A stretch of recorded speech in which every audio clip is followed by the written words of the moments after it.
Please stand by for the Real Red Monkey Talks show. Thanks for checking us out.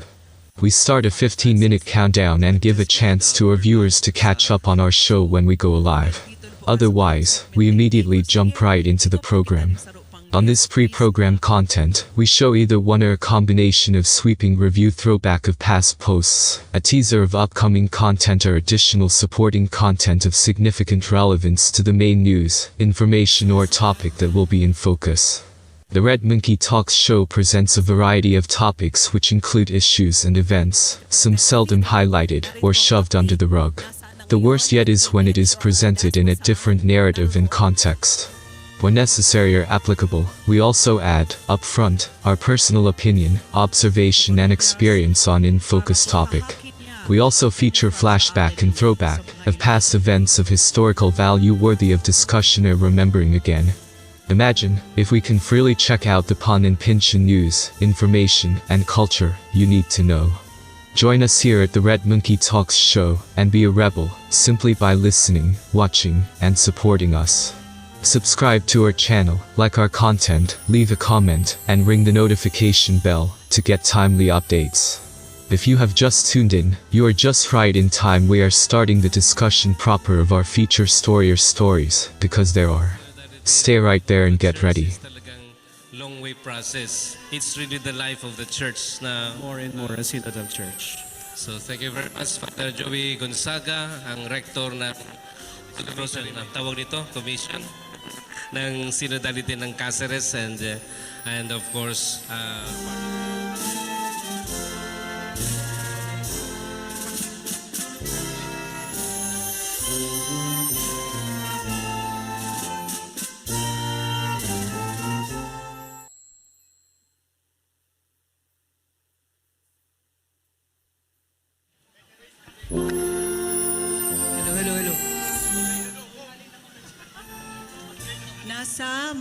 may bahagi na po ng Elias Angeles Street, malapit na po Cathedral Avenue. Medyo natagalan daw po ang image ng ating mahal na ina doon sa may Naga College, and kauusap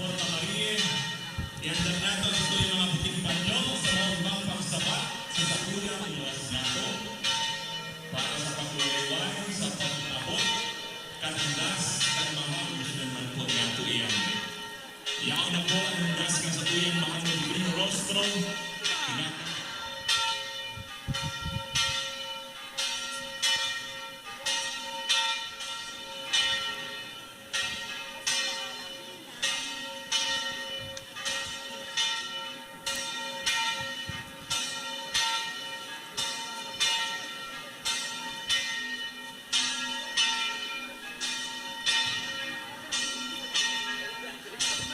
Natugang ginarayan bago niya ako sa baton.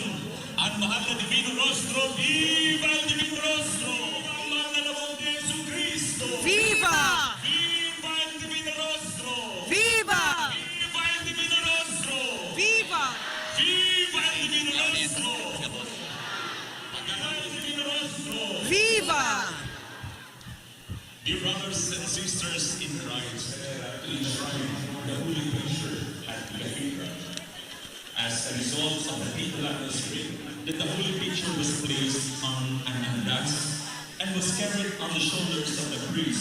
Vivan banal na lawog ni Jesus! Vivan sa tuyang paratubos! Divino Rostro! Viva el Divino Rostro! Let us now sing. Padagos na ibagayway po nyaton sa tuyang mga panyo sa maugmang pagsabat.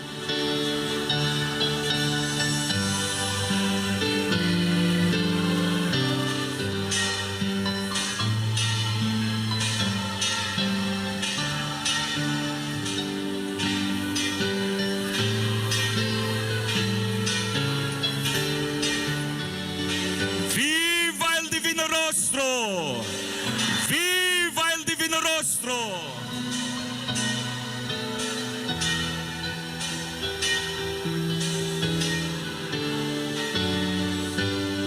Viva el Divino Rostro! Viva! May kakamutan, kasinkamutan, kan gabos siringman, inuumaw Sa balaog mong buo, susog sa imong pagkain. Hugas-hugas yako halesa sa kong sala. An maraot sa imong mga mata ginibo ko. Asin sa kasalan ipinangidam ako kan sa kong ina. Asin maggalang sa imo man sana sa daga, taganing sa huring aldaw, dawog sa dawog, sa nagdadangadang na mahukom sa mo, siya na kaibangong All nabubuhay. the Viadores. This rite of blessing is meant to direct our minds and our hearts to the baptism. To pray for the continual cleansing of our souls, to be truly worthy of our baptismal dignity. Palakpakan niyaton sa itong mga Viadores, ang gabos ng mga liwat palakpakan niyato ang satuyang mahal na Diyos, ang satuyang mahal na Jesucristo. Viva el divino rostro!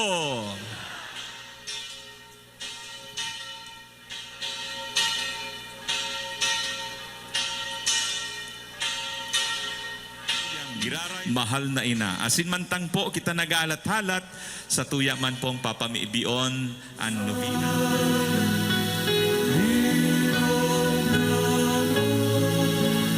God and true man, in whom I believe, in whom I hope, and whom I love above.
Penafrancia! Vivan sa tuyang mahal na ina! Vivan patrona! Are in focus for this first edition, we recall and discuss the tragedy that happened 5 decades ago, during a religious celebration of the transfer of the venerated images of the Virgin of Penafrancia and the El Divino Rostro, via a fluvial procession on the Naga River in the city of Naga, Bicol region, the Philippines. Our program's pre-content features the quick rerun of traslacion procession and celebration, which involved the transfer of the images from the Penafrancia shrine to the Naga Metropolitan cathedral. Then, followed by a quick pre-fluvial celebration and departure from the cathedral towards the Naga River embarcation landing. We also included during our main discussion and recollection, more snippets of the fluvial coverage, the modern and safe version in the current format of observing the religious celebration. Welcome to our first official long-form outing of Red Monkey Talks show. We are glad and thank you for joining us. In this extended full narrative, we present all the salient details, which include drama and sorrow, personalities and people involved, surrounding the Naga City Colgante Bridge disaster. This whole show shares much of remembrance and recall of the tragedy, and then some. Remembering the sorrows and pain of Penafrancia Fluvial Colgante Bridge tragedy of September 16, 1972. We enriched our discussion with narratives of people who shared their very personal eyewitness account of the ensuing events. Our team took an extra mile and visited the home, or what was before the location, of Mila Obia's former residence. In a hurried and short conversation with her brother Renato, we learned a new, revealing and perplexing information which we are glad to share. We also visited DJ Gladinora, who now resides in Legazpi City, with her home in an appointed location, with an amazing front row view of the majestic Mount Main. The Penafrancia Fluvial Colgante Bridge disaster of September 16, 1972, is a joint project of the Red Monkey Talks and Zabunga 360 in Motion. Interview, research and script by Japadupi, direction and technical supervision by Danton Pascual.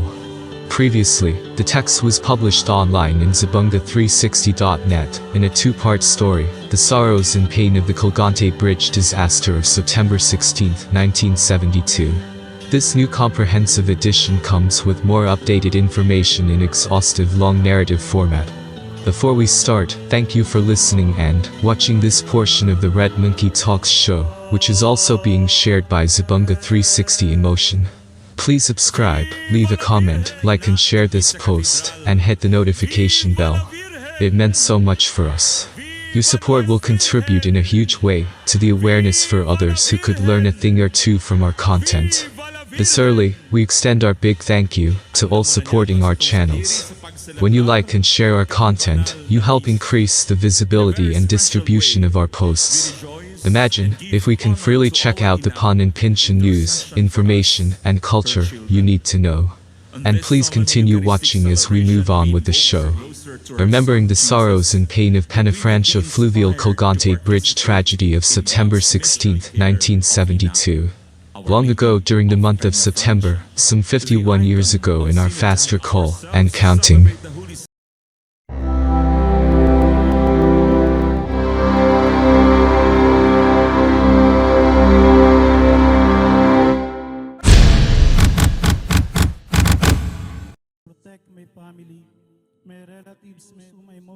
Remembering the sorrows and pain of Penafrancia Fluvial Colgante Bridge tragedy of September 16, 1972.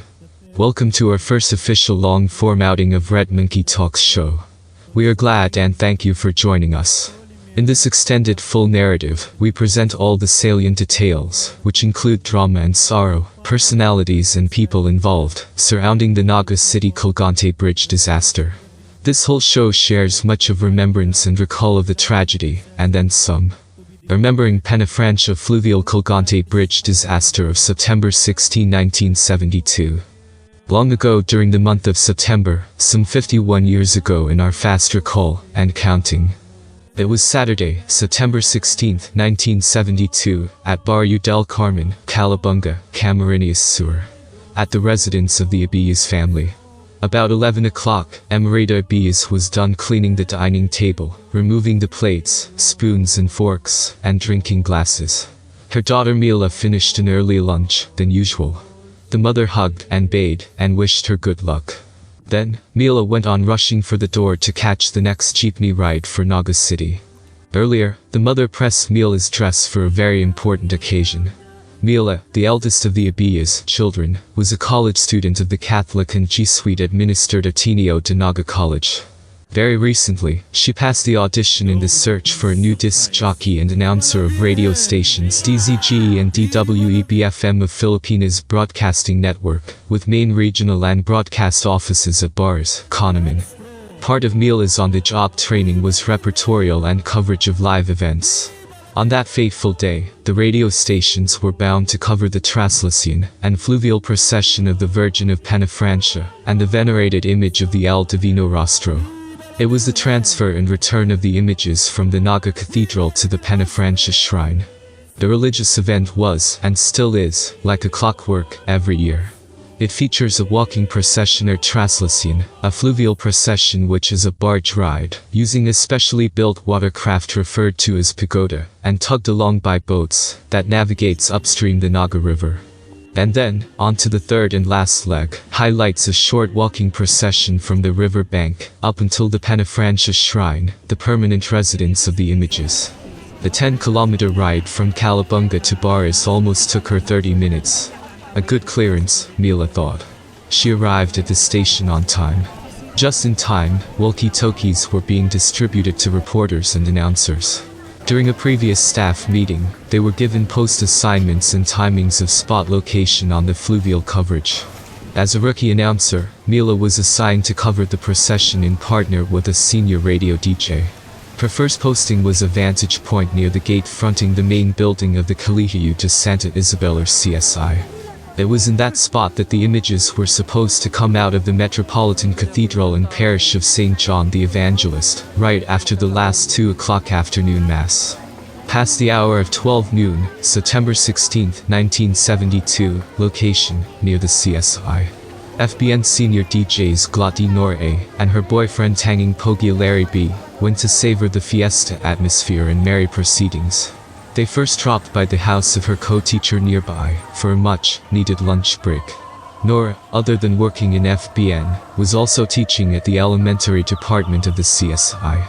She was detailed to cover and relay on the spot, voice feed report of the fluvial portion via the reporting point on the Colgante Bridge.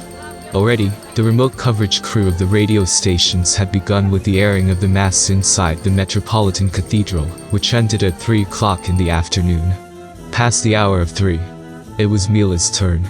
Rookie Mila went on air. Her report described the vivid details of the goings-on, the volume of people about the street, as far as her eyes saw, the many more who hustled and pushed, wanting to get near the images. She was well adept at her reporting. The station executives at the base were confident they selected the right one. FBN regional manager Salvio Fortuno was monitoring the live coverage of his team on board the announcer's booth. It was a smooth-sailing stint of the coverage, so far, he mused. The procession part went well, like the previous years. It featured the images exiting the Naga Metropolitan Cathedral. The images were carried on the shoulders of male voyagers, through a structure called undas. Only male devotees were allowed to carry the image, historically and religiously, ever since the devotion was begun in the year of 1710 or so. That was 262 years ago. Male devotees took turns in carrying the images on designated stations, and made the procession time-consuming and almost directionless.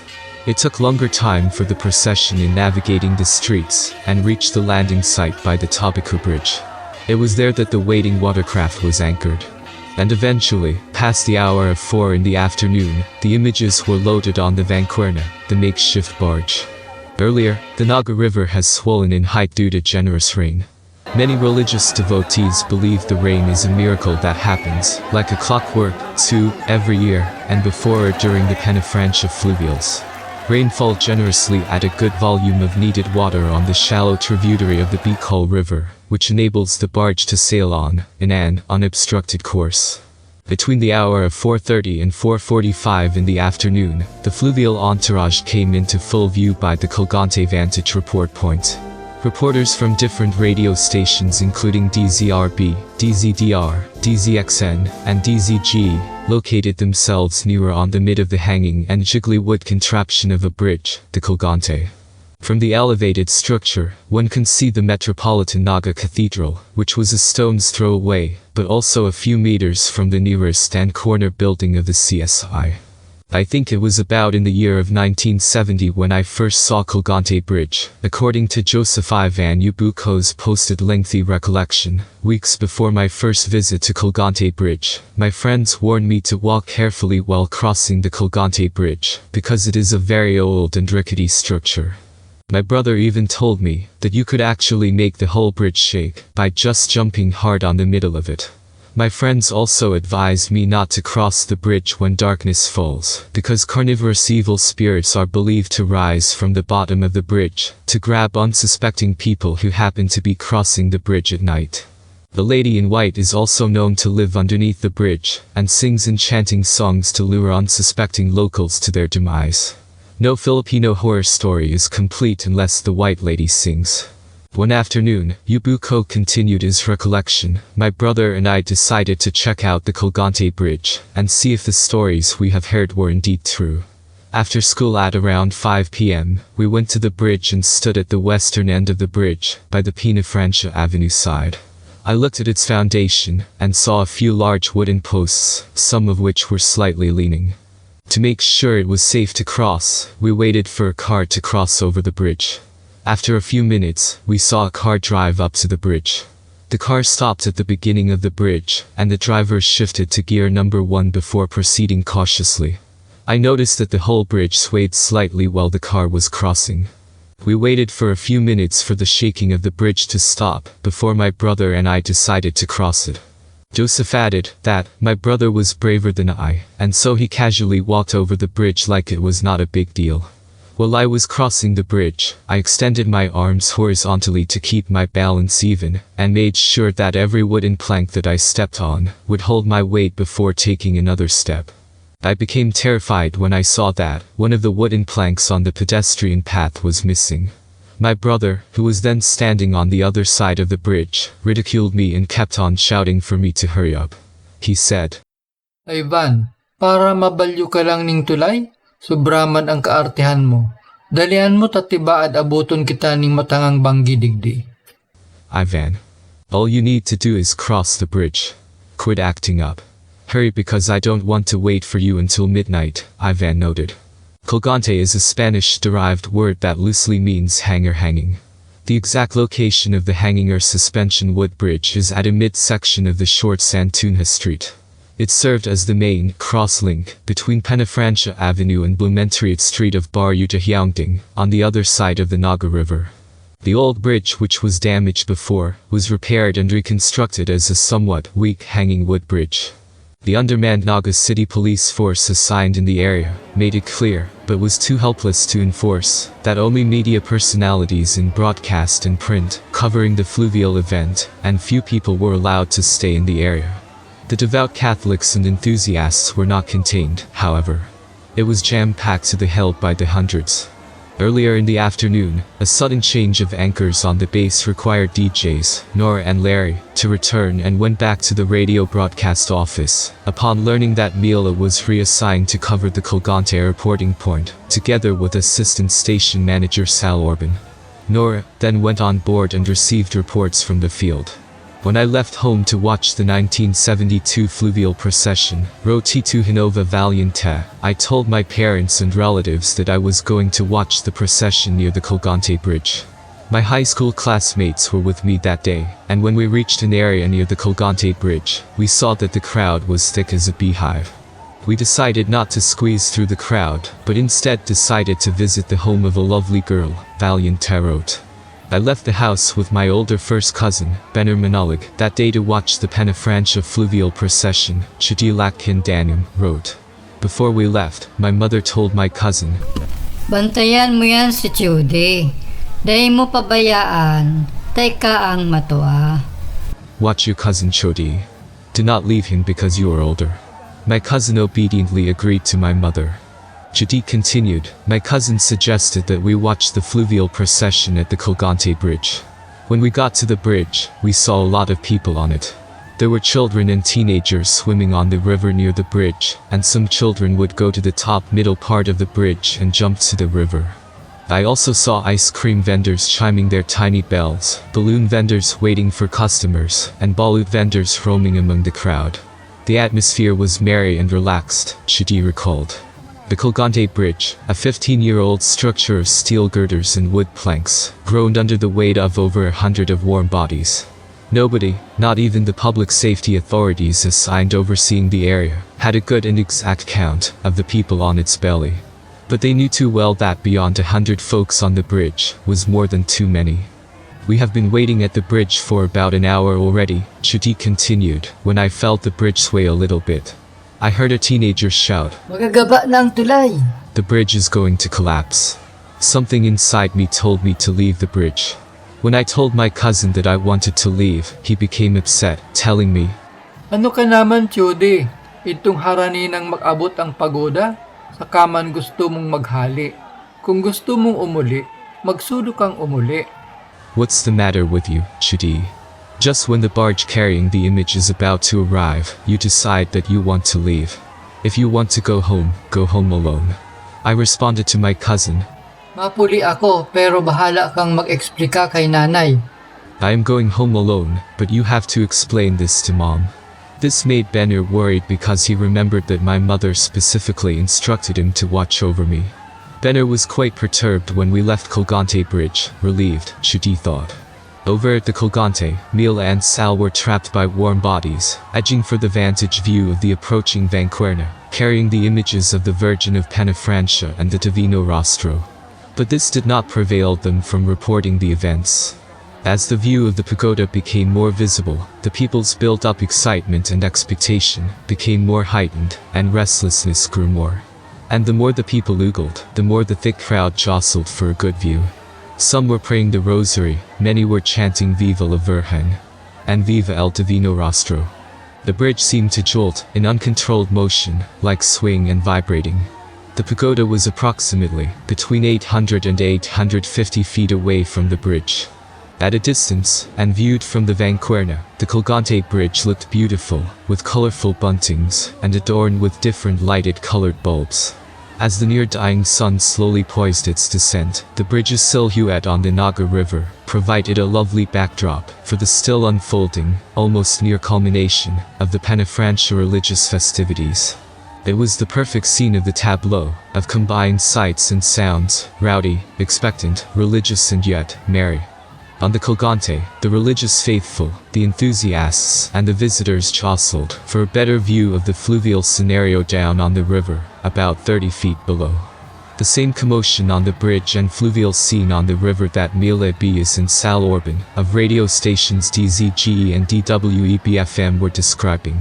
Previously, the bridge was closed to large vehicular traffic, which was much weakened by a recent typhoon in June of the same year.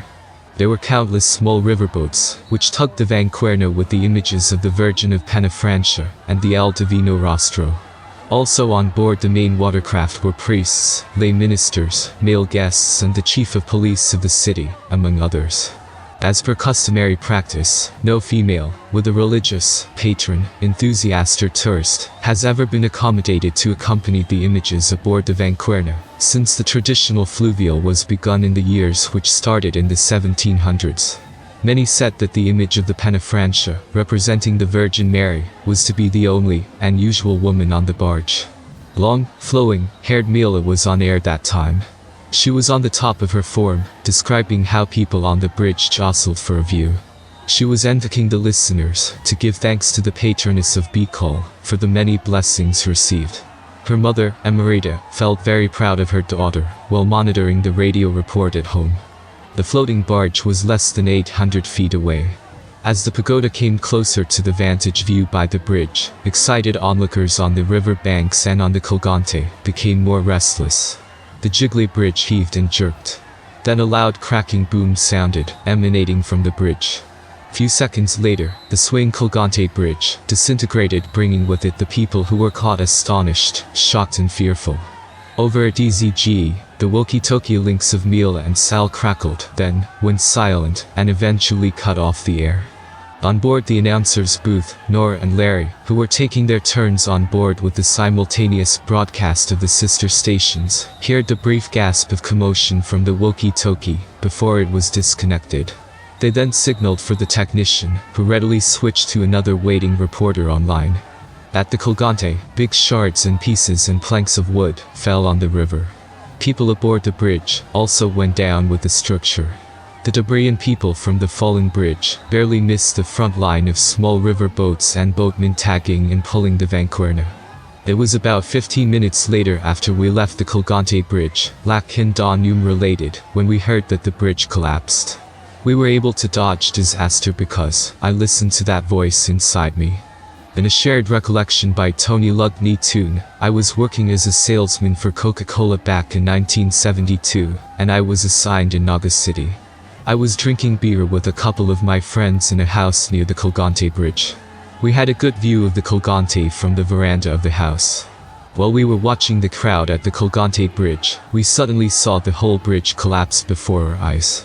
With the tragedy, we ended our drinking session immediately. Naga City Police Major Eduardo Rey remembered that day. It was like a nightmare. I was about 240 meters, equivalent to about 787.4 feet, from the Colgante bridge riding on the barge carrying the Penafrancia image, when the bridge collapsed before my eyes. The next thing I knew, people were bobbing up and down the dark waters of the river, clawing one another to stay afloat. It was every man for himself. Indeed. At the area by the fallen bridge, children, men and women, found themselves floating and mixed with the wrecked bridge and debris. They fought for their lives, clawed at one another. The abled ones pulled themselves to either side of the riverbanks. Alert devotees who were on the banks helped grab grief-stricken survivors and fished out bodies. Many people on the bridge that fell died. Some may have succumbed immediately upon hitting the murky waters of the Naga River, struck by falling bodies, debris and crushed on boats beneath. We presumed that the victims may have not processed fast enough the predicament they were into, due to that all-too-quick event. Others have drowned under the weight of the debris. Many more died from electrocution. The electric wires that hang and lighted the colorful light bulbs also caused death. Some bodies fished out of the river suffered electrical burns. There was total pandemonium on the site. There was wailing, crying and shouting. I went to Colgante Bridge when I finally found it safe to go near it. Yubuko continued his narrative. The entrance towards the bridge was packed with excited onlookers. It was chaotic.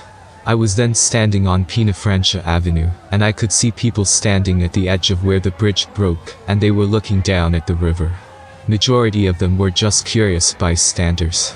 Fearing that my parents might get worried, I decided to go home. Ivan narrated.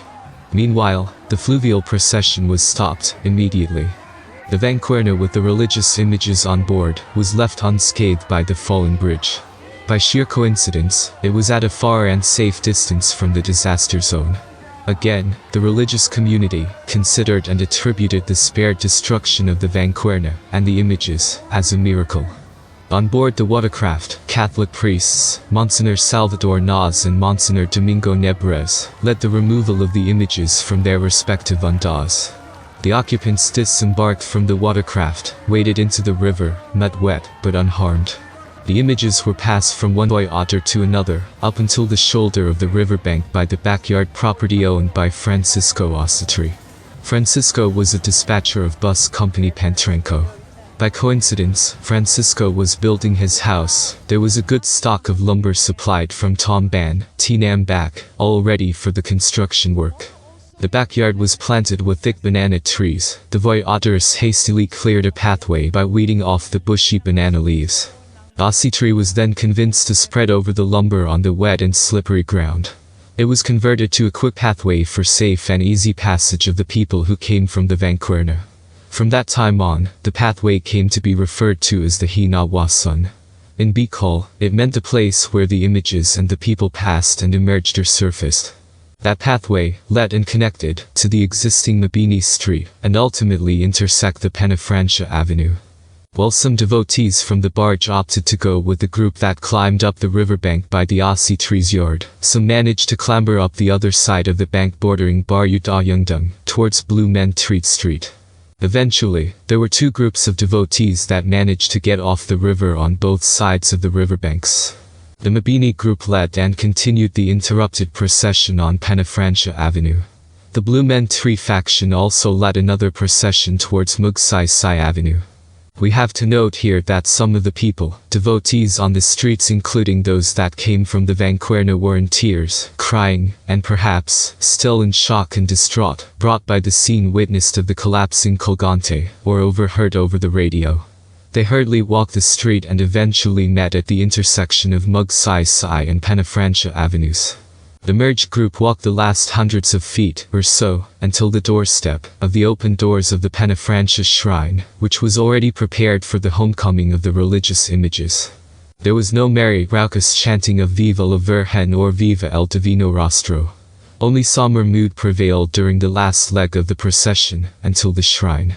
After our lively visit to Maria Aelina's house, we decided to walk back to Centro or downtown, Valiente Road. While we were walking along Pangunknipin Avenue heading to Centro, we learned from other folks that the Colgante Bridge fell. Along the way, we met Mang Edong more or less. Back in those days, there were just two names in photography known to the Catholic schools around the old cathedral. Mang Edong's and the Braga's studio. No one went to Arevalo's because that was UNC's territory. As we approached Mang Edong, we noticed that he was soaking wet. Mang Edong told us, Nagabanoy and Colgante. The Colgante collapsed. I am not sure if we helped him, but we rushed to the Colgante bridge to find out for ourselves what had happened. Grief and despair mobbed the scene. Names were being screamed. Roger Diaz, now an officer in the military, remembered the scene as a wet hell. It was almost past 6 in the evening when I arrived back home, Valiente continued. From the street, I could sense that our house was full of people, and all the lights were on. When the people inside our house saw me, they all came alive with shouts, screams of surprise and relief. My sister cried. My grandmother's voice in Tigonian dialect went above the din. Ayaw na pag-uriti. Don't scold him anymore. When the excitement subsided, T2 revealed, I was informed that one of the names that were listed as a fatality in the Colgante Bridge tragedy was a Valiente. Upon hearing this, my uncles, brother and a cousin went to local radio stations in Naga to verify if I was indeed one of the people who died in the accident.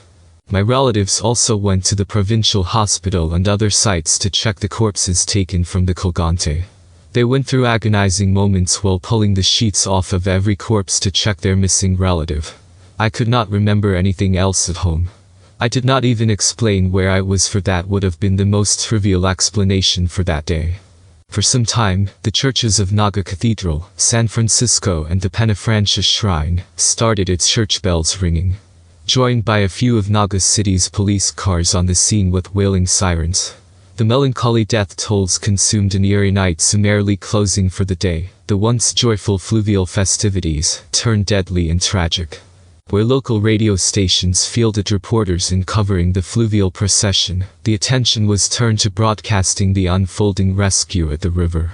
Notifying unknown relatives of the identified and still unidentified victims. The government of the province and the city was so ill-prepared and ill-equipped. There was no equipment on hand readily available for mounting a rescue and retrieval operation. No city or provincial personnel was ever trained or available to lead one, either. Former Senator Edmundo B. Cia, owner of the Filipinas Broadcasting Network, instructed station manager Fortuno to dispatch a probe team for Colgante. It was primarily to locate and determine the whereabouts and safety of its personnel, Mila Bias and Sal Orban. Orban would later emerge from the murky waters of Naga River, alive and gasping, with bruises, and then recounted the ordeal he had undergone. He lost track of his partner Mila when the bridge went down. Nora recounted, Larry and I went to the provincial hospital, the Mother Seton Hospital and St. John Hospital. We looked for an injured Mila. While searching for her, we saw lifeless bodies lined up on the alleyways of the hospitals. They were all covered with white cloths. There was pandemonium, the facilities were very noisy. Many people, maybe relatives or friends, wailing and crying out loud for their lost or dead loved ones. Nora continued, my co-teacher from Colegio to Santa Isabel, Miss Carmen Lee, was one of the lifeless body on the alley. I recalled before noon that fateful day, she refused to go with us for lunch, and opted to watch the fluvial at the bridge, instead. Carmen was an adopted daughter of the sisters managing the Colegio to Santa Isabel.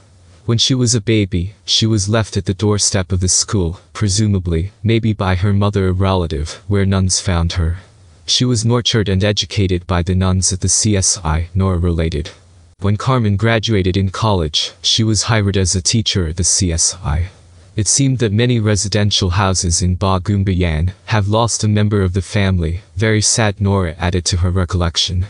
Later, a team of Philippine Navy frogmen arrived and helped scour the wreckage area, dived countless and many times for bodies that were pinned down the bottom of the river by heavy debris. One of the lifeless bodies the frogmen found was that of Mila. She had a big bruise on her head. Our house was located near the Pangungnipan Bridge along the banks of the Bicol River, recounted Junie Alblay. When the news about the Colgante collapse reached my parents, they started gathering my brothers and sisters to make sure that all of us were accounted for. We were not allowed to leave the house. At around 6 p.m., we all saw a body floating by Naga River near our house. Somebody came riding a boat and retrieved the body. Witnesses said that people around the area continued their rescue and recovery operation together with the frogmen until they almost run out of their breaths. They were totally exhausted. In a recollection of events, Todimi Sias and Mauricio Ocampo jointly wrote in detail that, desiring to help, many jumped instinctively into the river. With prodding from Naga policeman Delphin Platoon, who calmed the frantic crowd. They fished out bodies and survivors until they got lame tired, way beyond exhaustion. Muscle cramps and fatigue overtook the shivering rescuers, who got relief from ablutions of oil of wintergreen, a liquid balm given by nameless people in the crowd. The injuries were as apparent as the telltale signs of drowning after the Colgante Bridge collapse, Misi Yaz and Ocampo recounted. Electrical burns made victim recognition hard. Grimy detritus from river trash messed up some victims' bloodied faces whose fingers, in cadaveric flexion, looked as if they were in prayer. With rigor mortis, the bodies were hastily covered by wet newspapers. Many onlookers cried. Overwhelmed by the horrific scene, others threw up in the shadows of a black sky. Many of the recovered bodies were lined up on the paved streets surrounding the disaster area. The unclaimed were wrapped or covered in newspapers or brown craft papers. Later, bodies were placed in hastily made, improvised, rough, unsanded wooden boxes. An eyewitness account claimed that some victims were immediately rushed to the Colegio to Santa Isabel and other nearby hospitals for treatment. Bodies of the deceased were laid on the riverbanks waiting to be identified or brought to the mortuary, with Father Alfonso Grajida blessing each with holy oils.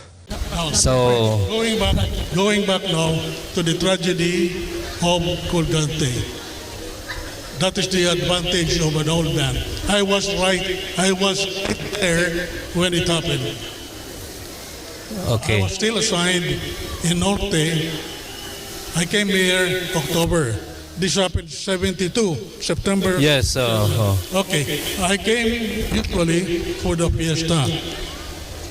And as soon as we heard about this, we were just near the cathedral, our home. I rushed to the Colgante and saw the people falling into the river and the boats going down and half of the bridge going down like that. And people were dying.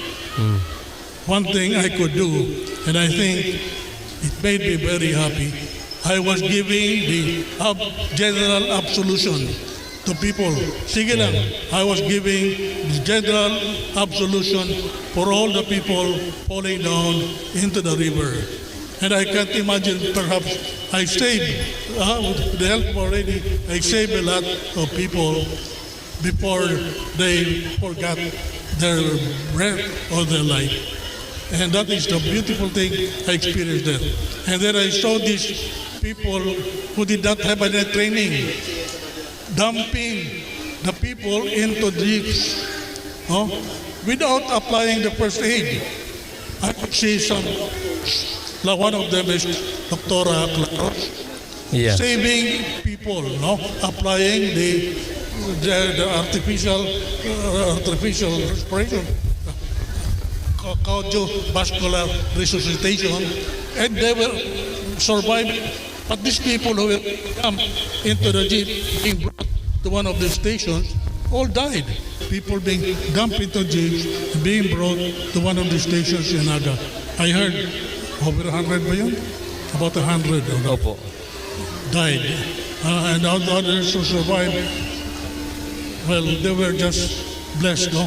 Those who were able to swim away. Because aside from the falling bridge, there was this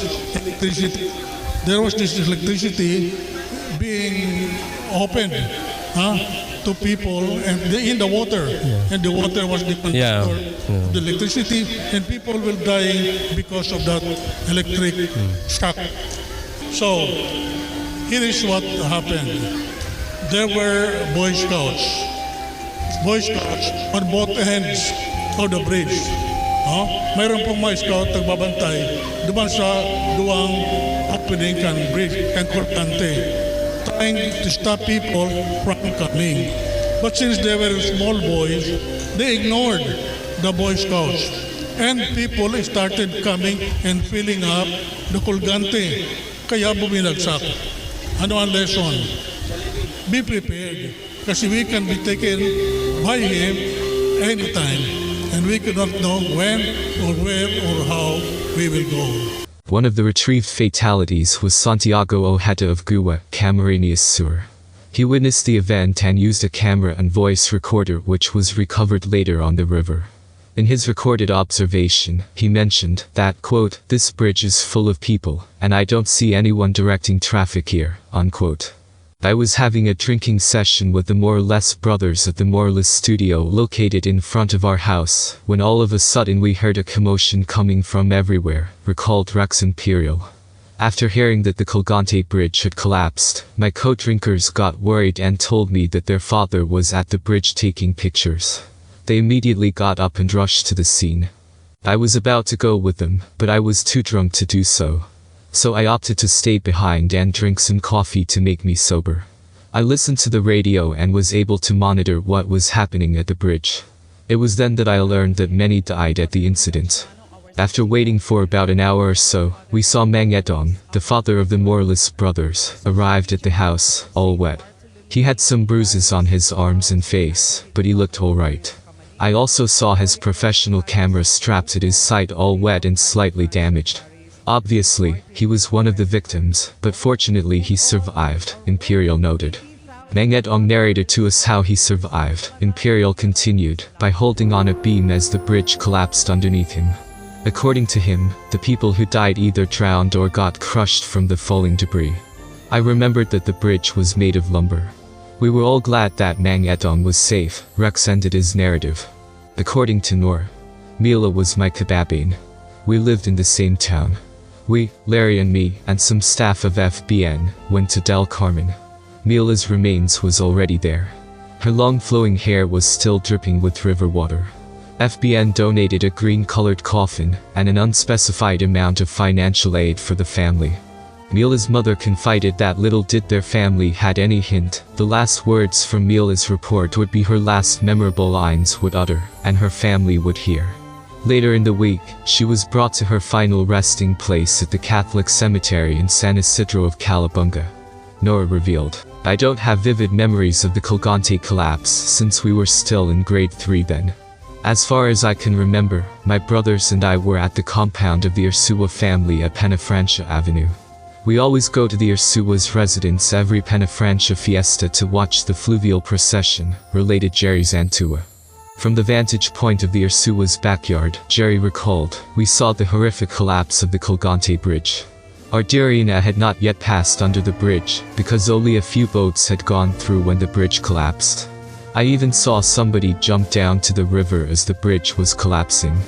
People tried to scramble up the collapsed bridge, but it was a futile effort because as they tried to climb up the bridge, another portion of the bridge completely crumbled. As we went home at our house in Concepcion Avenue near the provincial hospital, we went by the compound of DZRB station of ABS-CBN network. There, we saw the dead bodies of the victims lying on the basketball court. These were the cadavers that were not accommodated by the provincial hospital.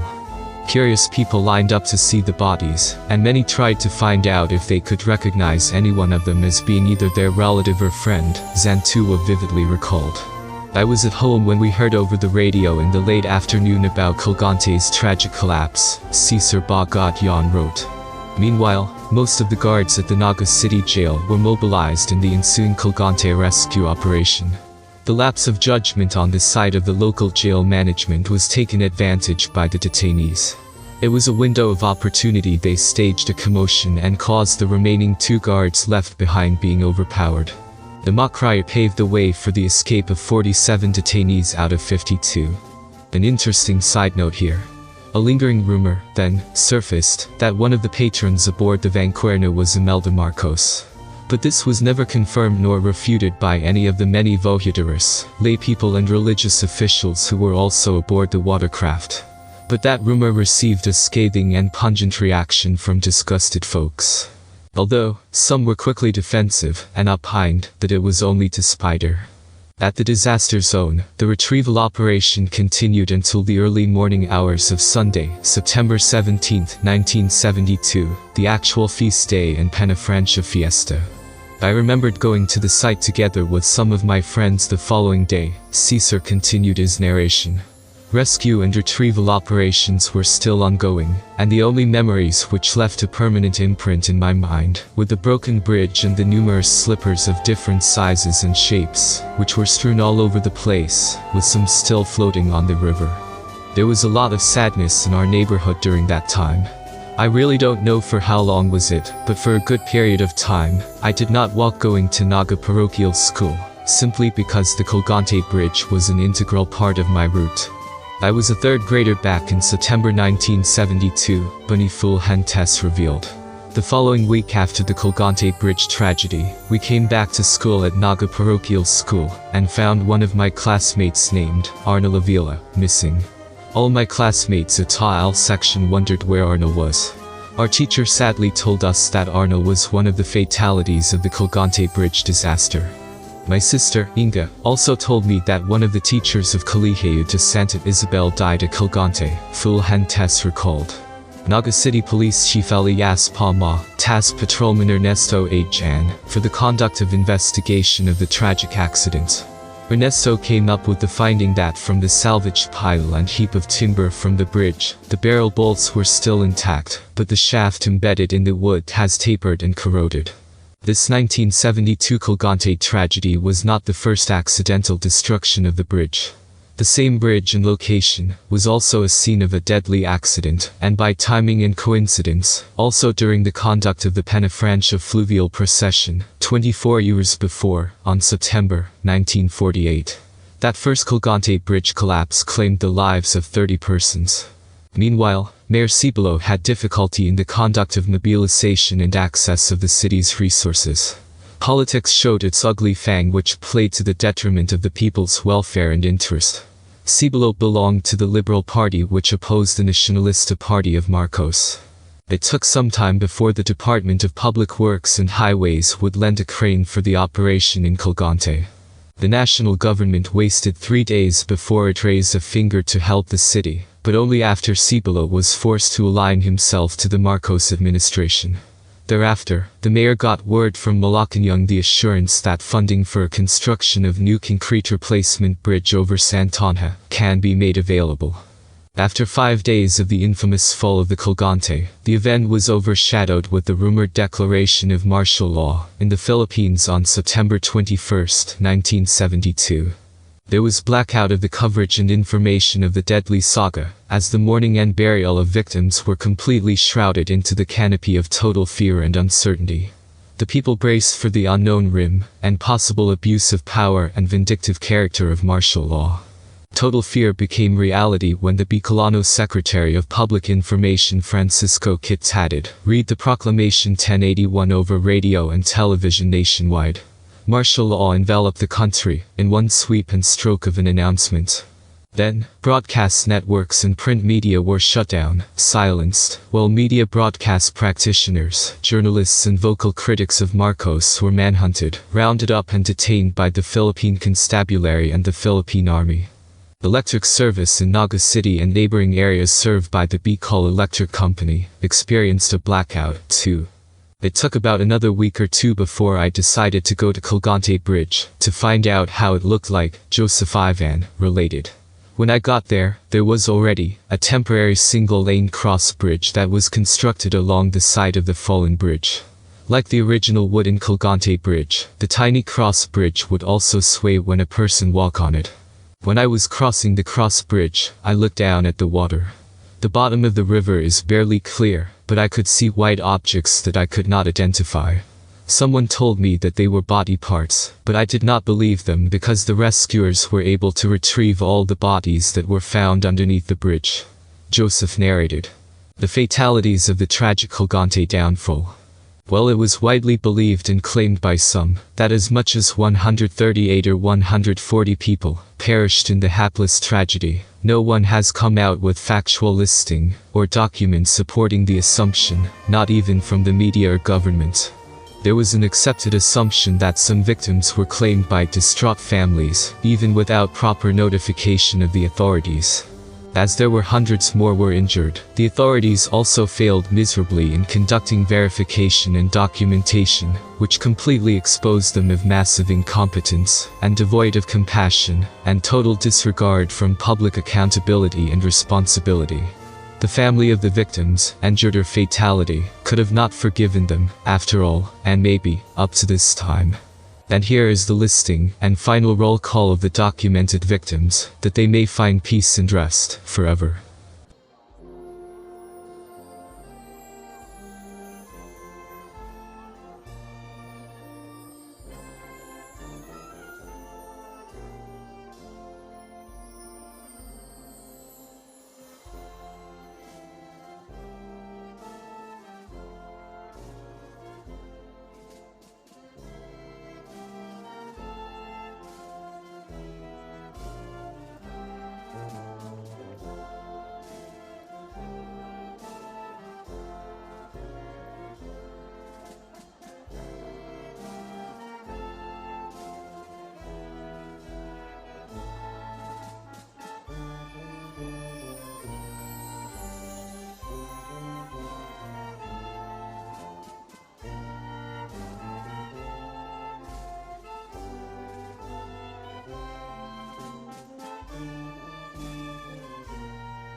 Even with confirmed listed fatalities, only 38 families filed and pursued a case against the city government of Naga during the term of Vicente Cibolo.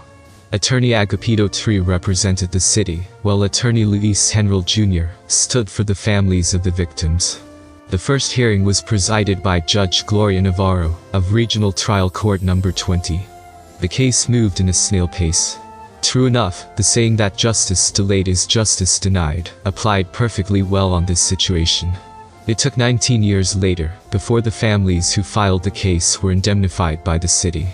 The highest monetary award was 10,000 pesos, but unfortunately, many received 2,500 pesos only during the term of Mayor Jesse Robredo. Taking into account the inflationary factor, 1 Philippine peso in the year 1981 is valued at, or equivalent to, 19 pesos and 58 centavos in 2022, the closest Philippine inflation conversion reference we have so far. So that, the minimum indemnification received by the family of victims at Philippine pesos of 2,500 is equivalent to 48,950 Philippine pesos in 2022. By the way, we have not confirmed information if the injured victims ever got free medical assistance, or the fatalities received decent burial assistance from the government. As a hint, it even took 19 years for the family of the victims before they received a measly indemnification. In 1973, construction was completed of a new all-weather concrete Colgante bridge, open for vehicular traffic, which is being used up until now. In 2014, the City Council of Naga passed Resolution No. 2014-045 at the behest of the Barangay Council of San Francisco. It renamed Mabini Street, of the same locality, which intersects Penafrancia Avenue, to Hinawa-Sun Street. The proponents claimed the new name came from the street's historical role, as the location where the images of Our Lady of Penafrancia and El Divino Rostro passed through after being brought back to land during the aftermath of the Penafrancia Fluvial Procession tragedy of September 16, 1972. Mayor John Bongat signed the ordinance on July 22, 2014. Some lessons are learned the hard and deadly way. In the case of the Penafrancia Fluvial Colgante bridge collapse, the lesson happened twice, once in 1948 and another in 1972. It were lessons learned in the most hurtful, hardest and deadliest way ever. The modern Penafrancia traslacion and fluvial procession was updated with safety in the mind by the organizers of the festivities, which include the Catholic hierarchy of the Archdiocese of Caceres, the local city government, the peacekeeping officials, the laypeople and devotees, in one umbrella. Now, the traslacion procession features the images carried on the shoulders of designated priests out the main back doors of the cathedral, to the quadricentennial arch and stage altar, for the 2 o'clock afternoon Mass. After the Mass, the images are mounted onto the wheeled carriages without being carried on the shoulders of rowdy, intoxicated voyadores. The construction of barge follows strict safety guideline and precautionary oversight. The 3 concrete bridges of Pangunknipan, Colgante and Magsaysay, the Vanquerna will pass are heavily manned by peacekeeping personnel during the fluvial event. Complete trivia on the Penafrancia. The statue of Our Lady of Penafrancia in Naga City is an image of the Blessed Virgin Mary and the child Jesus in her arms. Miguel Robles de Covarrubias, a Spanish seminarian studying at the University of Santo Tomas in Manila, experienced series of miraculous healings from the stampede of the image of the Virgin of Penafrancia, which was a copy of a canvas painting made in the 1690s, also of the Virgin of Penafrancia. The original canvas painting was based from the image found by a wealthy Portuguese man in the name of Simon Vela, in the mountains of Penafrancia in Spain on May 19, 1434. Miguel was invited to Nueva Caceres, and later ordained priest, by Bishop Andres Gonzalez.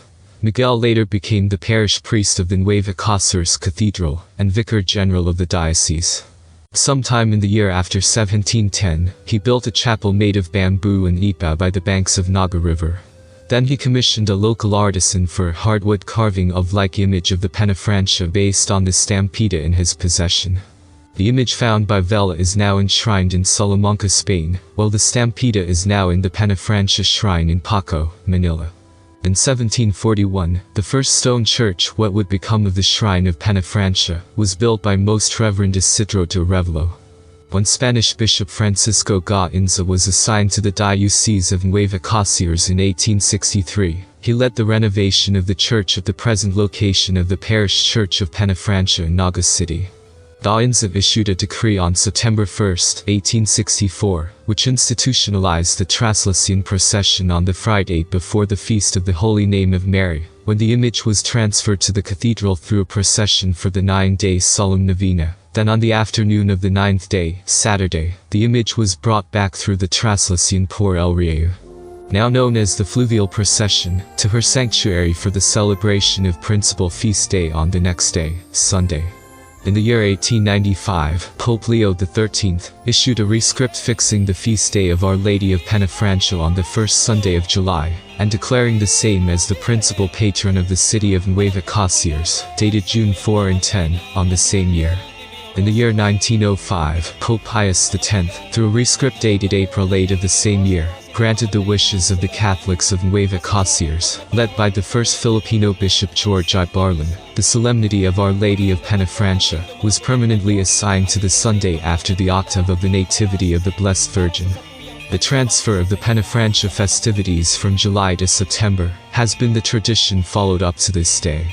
A petition for canonical coronation made by American Bishop of Nueva Cáceres, John Bernard McGinley from Pope Benedict XV, was approved on 13 May 1920. But it was not until September 20, 1924, that the image had actual canonical coronation as Queen and Patroness of Bicol, by the Apostolic Delegate, Monsignor William Guglielmo Piani, at the Naga Cathedral grounds. Unfortunately, Bishop McGinley was already transferred to California, United States. That diocesan administrator, Most Reverend Francisco Reyes, led the celebrations. The Spanish priest, Maximo Guerra, composed the winning piece that became the anthem for the purpose of the religious coronation, entitled Himno en Nuestra Señora de Penafrancia, now also known as Resuini Vibranti. Ever since, the hymn has become part of the celebration. The Bicol version was written by Father Chudimo Pasis, with the help of Bicol priests Father Jesus Esplana and Father Sol Saiz. In 1960, the first Archbishop of Cáceres, Pedro Polo Sanco Santos, planned of building a new and bigger church as a basilica and permanent sanctuary of the Lady of Penafrancia. But he died in 1965. On October 30, 1973, the Penafrancia Shrine was created into a parish with the auxiliary bishop of Cáceres, Concordio Sarti, as its first parish priest. On April 18, 1976, the second Archbishop Chupis Tuvi Alberto delegated the responsibility on the construction of a new church to Bishop Sarti, on a site less than a kilometer away from the shrine, but on the opposite side of the Naga River. The lot was donated by the family of Macario and Irene Mariano. When Sard was assigned to the Diocese of Sorsogon, Bishop Sofio Balsi not only took the helm as the new parish head, but continued the supervision of the construction of the unfinished building. On August 15, 1981, at around 4:30 in the morning, the caretaker of the shrine discovered the image of the Our Lady of Penafrancia was missing. Parochial Vicar Father Juan Celso confirmed on August 17 the theft, as police disclosed the robbers sought the iron grills at the back of the church. The manto of the image and the steel bar which held the image were found on the cemetery grounds of the shrine. While the identity of the thieves remained or was cloaked in mystery, church officials ordered for the production of a replica for the 1981 Penafrancia celebrations. On September 1981, the new church for the Virgin of Penafrancia was finally completed.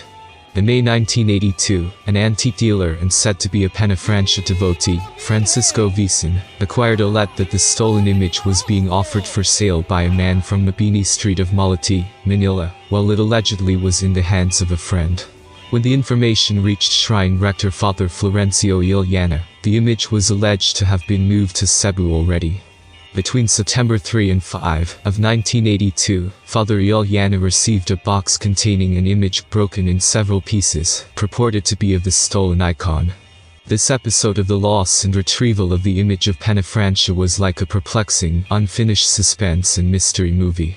For while a box was received already, why the need for Bishop Balsi with Father Juan Celso to travel to Manila and authenticate it and confirm the genuineness of the image? 3 days later, on September 8, it was revealed that the stolen image was found. In the evening of the same day, a caravan from Manila arrived at the cathedral and welcomed by devotees, despite the rage of Typhoon Ruping. It was not revealed if the caravan led by Bishop Balsi was in possession of another image or the image in pieces received by Father Iliana, which was pieced together. Thereafter, a Thanksgiving Mass was held at the Naga Metropolitan Cathedral in celebration for the finding and return of the image. While the image was acknowledged to have been found, the perpetrator or perpetrators of the thievery were never caught, identified and punished. The church officials were totally mum, and never disclosed the real tipster, or from whom and where it was recovered. It seemed the real truth was locked in secrecy, any details surrounding the thievery, recovery and whatever behind-the-scene negotiation and concession on the retrieval of the image. Again, the rumor mill became preoccupied and incessant that accused the partner of a powerful politician, well known for love of antique works of art, was the culprit in the robbery.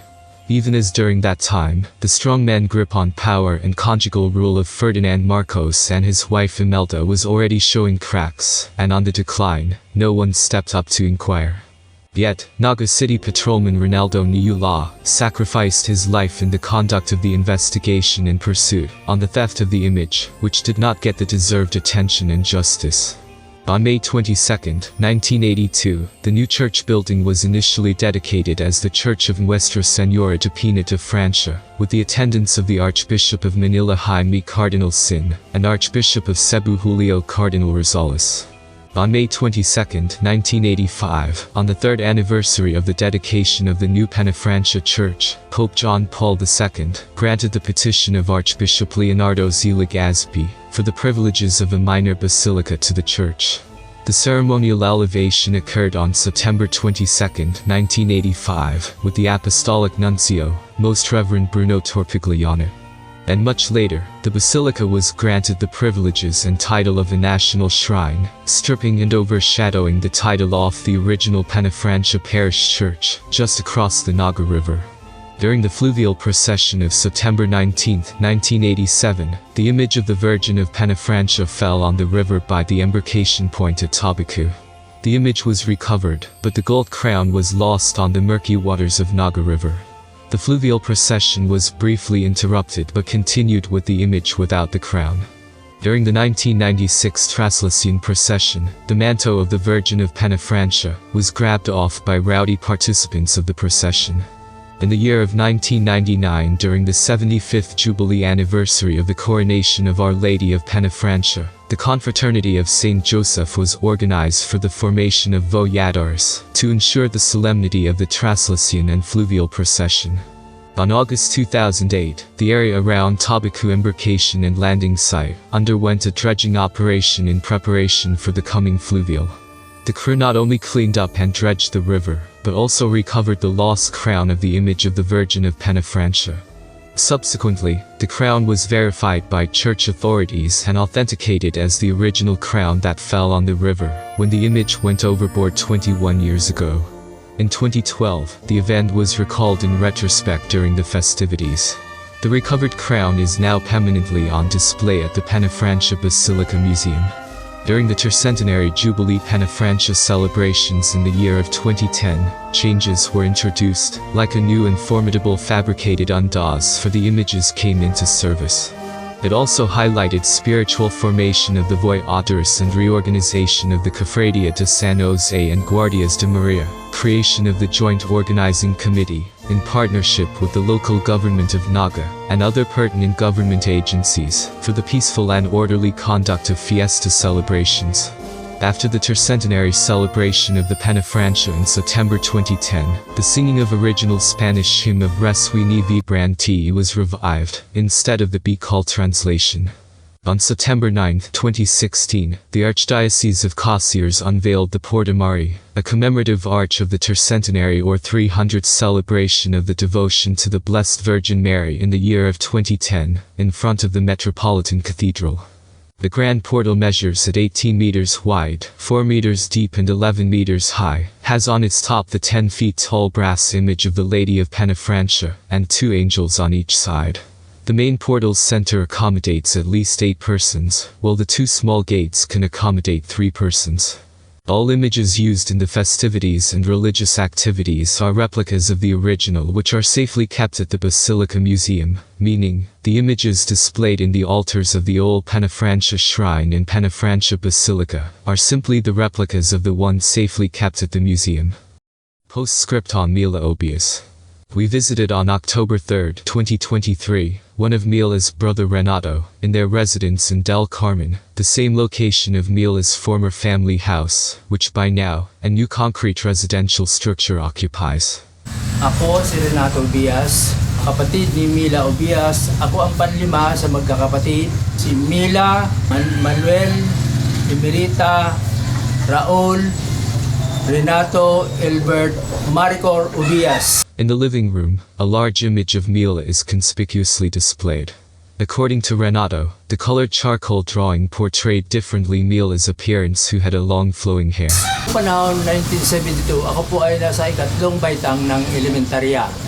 Wala po kong alam na may nangyari sa kapatid ko. Nalaman lang namin sa binarita sa radyo, saka yung mga pinsan namin.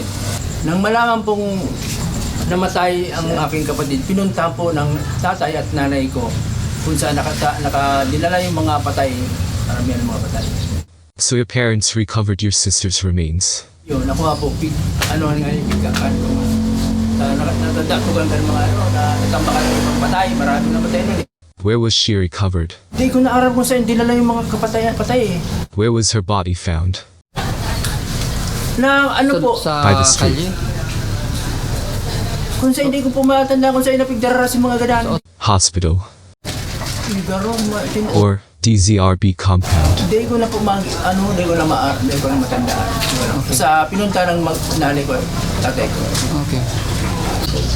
Nakuha po ng tatay ko at nanay ko ang labi ng aking kapatid na si Mila Ubias. Dinala dito sa bayan namin sa Del Carmen, Calabanga, Camarines. Maliit pa ako noon, pero po ang pagkaalam ko, nagbayad po ang city government ng Naga ang pagkaalam ko po, hindi ako nagkakamali, 50,000 para kay Ate Mila lang. He confided that the family received a compensation of 50,000 pesos from the city government of Naga. Hindi ko lang alam yun sa iba kung magkano. Hindi ko rin alam kung kailan natanggap yung 50,000 ang galing sa city government ng Naga. But he has no idea on how much others have received. But he has no clear memory or knowledge when the compensation was awarded or received by his parents. Nilibing siya sa Calabanga Catholic Cemetery. Nung mamatay ang nanay ko noong December 2022, ang bisyo ng aming mga kapatid, ilipat na doon sa, nilibing yun sa Falcon Memorial Park. Tapos, plano sanang ilipat doon ng mga restos ng aking tatay at ay kapatid ko Ate Mila. As Mila's birthday nears on May 14, 2023, the Ubias brothers had her crypt cleaned. They had the clear intention of transferring her remains to the family's appointed burial spots at the Falcon Memorial Park, where eldest brother Manolo was buried. With the demise on December of 2022 of their mother Emerita, the remains of their father was also transferred to the memorial park from the Calabanga Catholic Cemetery in San Isidro. Kaya lang, bunutin namin yung binunot yung yung kabaong. Buo pa yung kabaong? Buo pa. Ano pa ito, maiti ang buhok, nakadukot pa ang dugo niya. The brothers opened the tomb of Mila and found out the casket was still whole, despite the 51 years that have passed. The brothers opened Mila's casket and to their surprise, they found the remains of Mila still whole and intact. Kaya ang nangyari, sabi ng pinsan namin na pare, huwag na muna, ibalik na muna. Kaya ngayon, binalik niya sa tatay ko, sinala na doon. Buo pa, tears. They referred the matter to a priest and also their relative that advised to leave Mila in her current burial place, and advised they followed. Retrospect on former DJ Gladinor. In our visit of former DJ Gladinor in her residence in Legazpi City on October 6, 2023, she showed us her vast indoor and outdoor plants in full bloom. Her house has an appointed front row seat view of the almost perfect cone of majestic Mount Mahine. In 1976, she got married to Larry. The couple's firstborn arrived in 1977. The family transferred to Legazpi City in 1979, with the promotion of Larry as radio station branch manager. The move prompted Nora at seeking a teaching career at the St. Agnes Academy, after her Colegio de Santa Isabel teaching stint in Naga City. Later, Nora attained a doctorate in education, and a few years back, she retired from the Bicol University. Despite her retirement, her love for mentoring brought her at accepting a teaching load at the Mariners Polytechnic College's foundation in the city. She is still active into mentoring and advising hopeful masteral and doctoral students. Now done playing a doting mother for one son and two daughters, she still finds joy in personally tutoring grandsons from her firstborn son. Ang bansa ay naragsak na teritoryo. Number Ang 3. bansa ay mayroong pinansa sa iba ng pamahalaan. Number 4. Ang bansa. Ang bansa ay meron She also delights from visits of her other 3 grandkids, one boy and a girl from daughter living in Legazpi, and one girl from daughter residing in Quezon City, Metro Manila. ay may mamamayan Music o mga properly. tao. Number 2. Ang bansa ay Reflecting on that fateful day of September 16, 1972, the change in remote broadcast coverage location assignment may have saved their lives. She considers the turn of events in the Penafrancia Fluvial Colgante bridge tragedy as a positive turning point in her life, and the blessings in her family they now enjoy as a shower of miracles from above. You have just watched the full edition of a Red Monkey Talks show, featuring the Penafrancia Fluvial Colgante bridge disaster of September 16, 1972 and related trivia. A joint project of the Red Monkey Talks and Zabunga 360 in Motion channels. Previously, the original text was published online in zabunga360.net. This edition is a revised long-form narrative with additional, comprehensive and updated information. Script by Japadupi, direction and technical supervision by Danton Pascual. Thank you for listening and watching this initial outing of the Red Monkey Talks show. Please subscribe, leave a comment, like this post, and hit the notification bell. When you like and share our content, you help increase the visibility and distribution of our posts. Your support will also contribute in a huge way to the awareness for others who could learn a thing or two from our content. Imagine if we can freely check out the Pon and Pinchin news, information, and culture you need to know.